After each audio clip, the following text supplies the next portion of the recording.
Seusai jelajah situs Liangan, udara dingin bikin lapar nih. Yuk, kita hunting kuliner khas Wonosobo. Hanya berjarak sekitar 24 km atau 56 menit perjalanan dari situs Liangan, ada kedai mie ongklok yang sudah berjualan sejak tahun 1975. Namanya Mie Ongklok Longkrang. Kita parkir yang rapi dulu ya. Untuk menikmati satu porsi mie ongklok, kamu cukup merogoh kocek sekitar 13.000 saja. Lokasi Mie Ongklok Longkrang berada di Jalan Pasukan Ronggolawe nomor 14. Kedai klasik ini buka dari jam 9 pagi hingga jam 10 malam.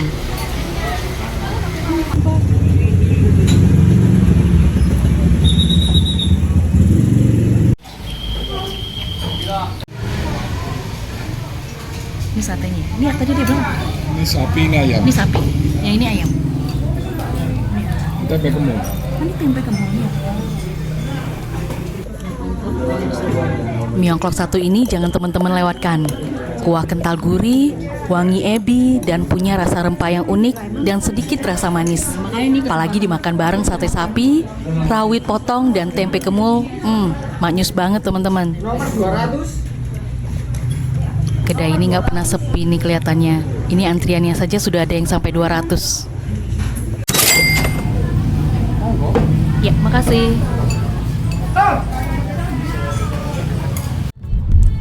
Perut sudah diisi dan sudah kenyang, saatnya melanjutkan perjalanan menuju kabupaten yang punya sederet julukan.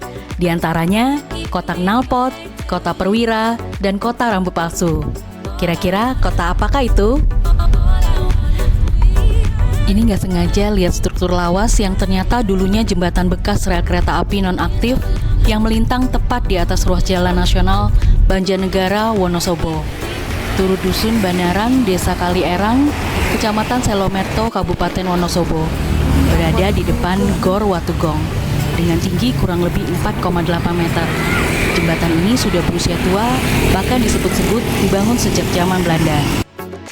Untuk informasi, tadinya ada jembatan, tapi per 23 Juli 2024, pemerintah membongkar jembatan bekas rel kereta api nonaktif ini karena dudukannya sudah berubah dari dudukan asli, dan dudukannya sudah miring dan bisa berbahaya bagi pengguna jalan yang ada di bawahnya.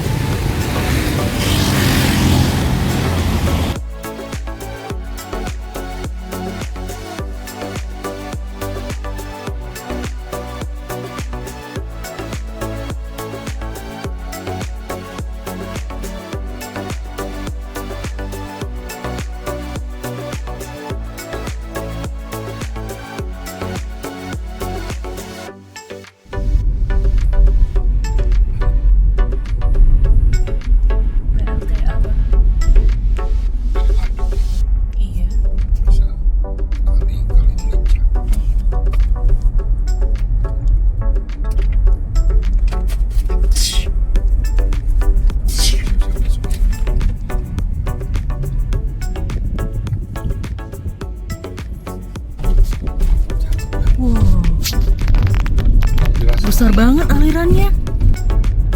Alfazamat.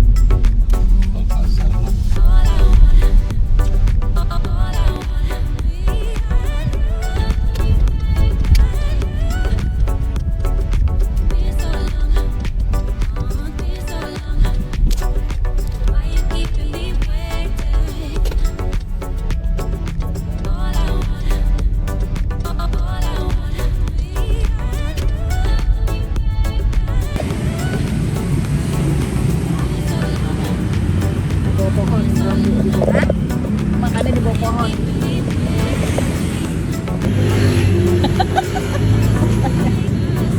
Makan ronde.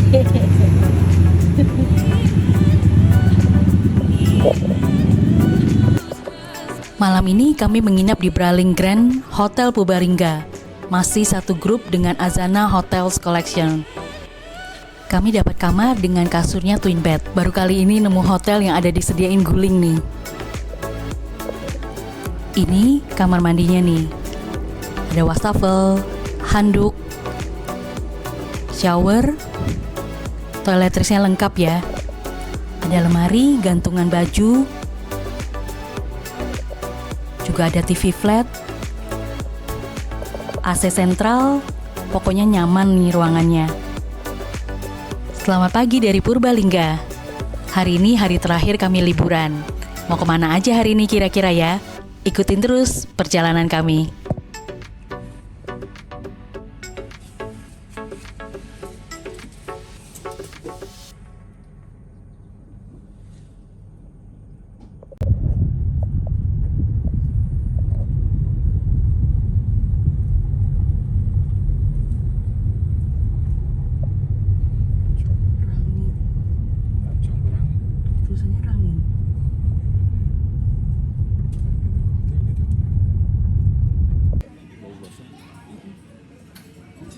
Bubur lemuk, Pak. Ada bubur lemuk.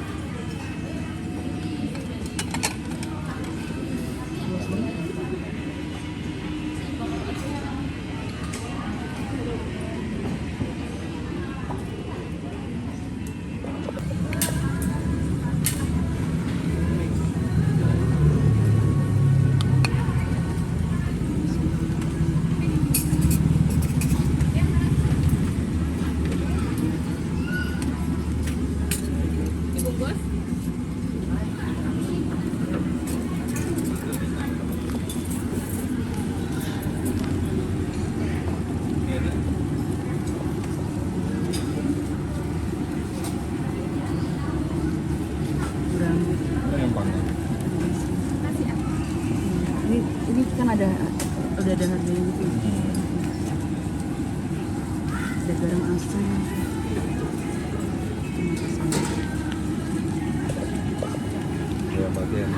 Nih, masa ayam aja.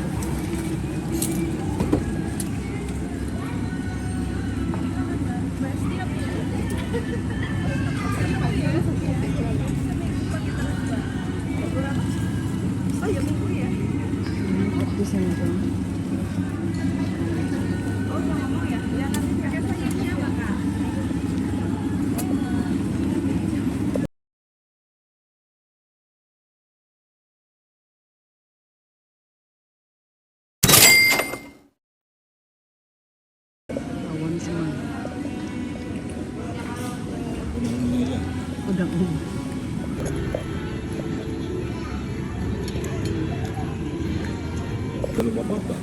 Udang ayu sepuasnya 9.000.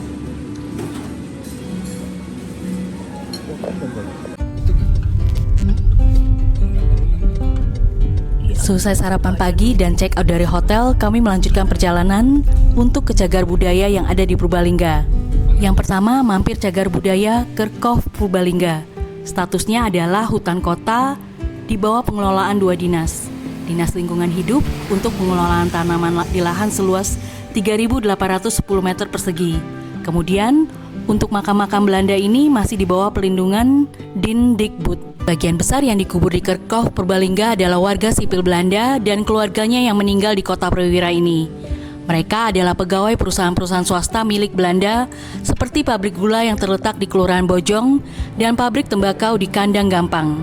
Teman-teman bisa lihat karena faktor usia dan cuaca, beberapa makam berlumut, berkerak dan warnanya kusam.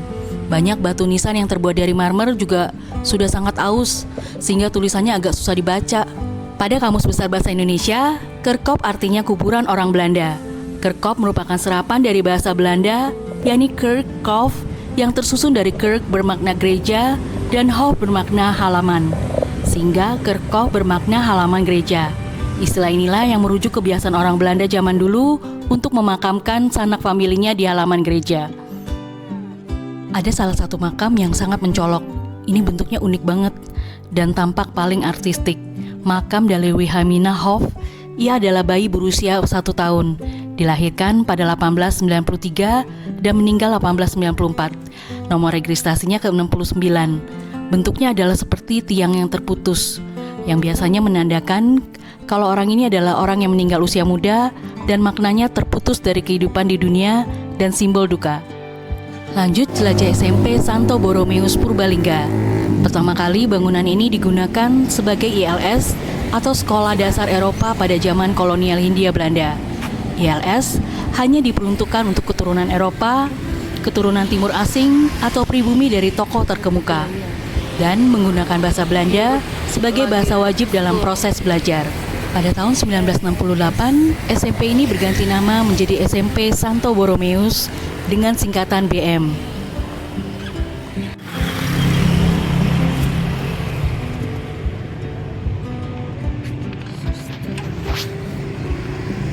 Oh iya, di area SMP ini juga terdapat Biara Santo Agustinus atau Susteran Notre Dame yang bangunannya didirikan sekitar tahun 1930-an. Notre Dame.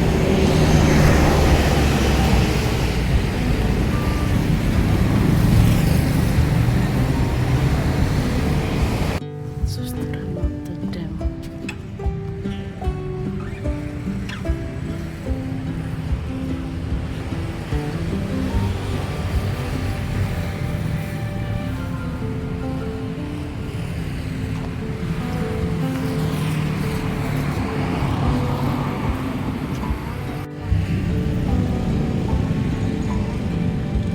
Lanjut lagi menuju rumah dinas Wakil Bupati Purbalingga.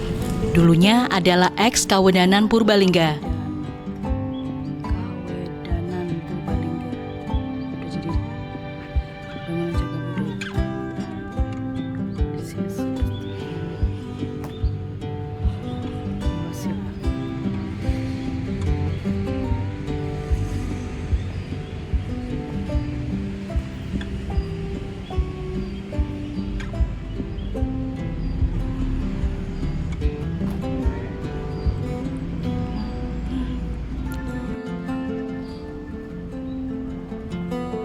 Kalau yang ini adalah bangunan HCS yang kini jadi Sekolah Dasar Kristen Bina Harapan. Merupakan salah satu bangunan bersejarah di Purbalingga, terletak di Jalan Sudirman nomor 117, merupakan saksi perkembangan pendidikan di kota perwira ini. Foto hitam putih ini foto kuno saat anak-anak berfoto di depan HCS saat pembukaannya Oktober 1926. Disambut papan cagar budaya yang tertera dibangun tahun 1918 milik Opsir Tionghoa pendiri THHK Purbalingga. Memang sengaja ke sini hasil browsing internet. Sebuah rumah besar bergaya Indis terletak di Jalan Serma Jumira nomor 12, Purbalingga Lor. Rumah ini adalah milik Kan Tien Kui, seorang tokoh Tionghoa berpengaruh di Purbalingga. Ia pengusaha, pemimpin komunitas peranakan Tionghoa, juga menjadi anggota Dewan Kabupaten di era pemerintahan Hindia Belanda. Selain itu, ia menjabat sebagai opsir pemerintahan kolonial Belanda dengan pangkat letnan. Kan Tien Kui lahir di Purbalingga 10 Oktober 1872. Berdasarkan penelusuran tim ahli cagar budaya Purbalingga, umur 9 tahun ia sekolah Jawa dan beralih ke sekolah Hokkien di usia 13. Pada umur 18 tahun, ia berhenti sekolah dan mulai berwirausaha dengan menjual perlengkapan batik di pasar. Usahanya berkembang sampai kemudian membuka toko sendiri dengan nama Tokogan. Tokonya nggak hanya jual perlengkapan batik lagi, tapi juga alat industri, barang kelontong, dan makanan minuman. Sayangnya Tokogan hanya bertahan hingga 1984 dan dijual ke pihak lain. Toko tersebut kini terletak di Jalan Jenderal Sudirman yang menjadi bengkel Gunawan Motor. Saat berkendara melintasi jalur Purbalingga Pemalang, pengendara bakal lihat sebuah bangunan kecil persegi mirip rumah. Tulisannya Gardu VOC. Lokasinya berada di wilayah Desa Telahap Lor, Kecamatan Karangreja, Kabupaten Purbalingga. Informasi yang beredar, dulunya ada 6 gardu sejenis, tapi sekarang cuma tinggal tersisa 2 saja. Gardu ini berfungsi sebagai posko kontrol hasil bumi, termasuk pencatatan penimbangan untuk komoditas dari Purbalingga menuju Pantura yang kemudian bisa menuju pelabuhan pantai utara Jawa, baik Cirebon atau Semarang.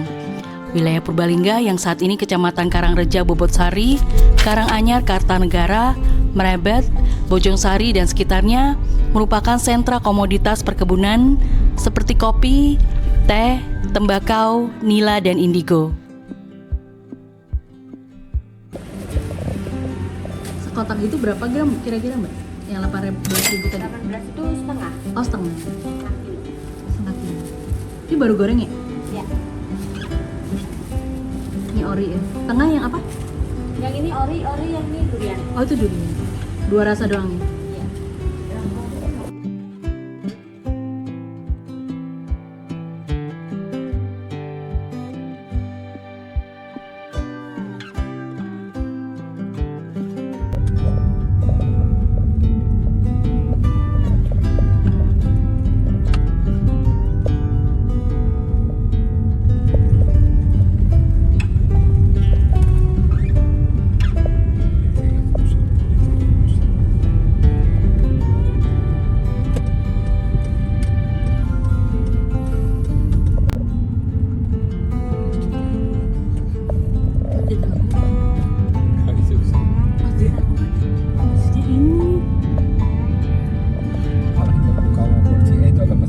Iya.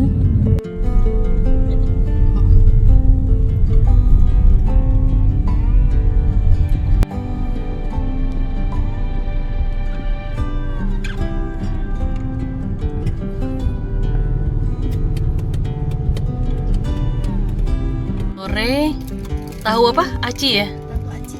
Nih, kita lagi di Tegal. Penampakannya panas, ada dua baru matang.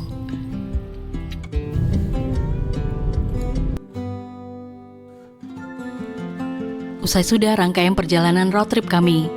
Ini dia total biaya bensin dan juga tol. Road trip selama 9 hari. Terima kasih sudah setia pantengin channel kami. Next, belajar kemana lagi ya?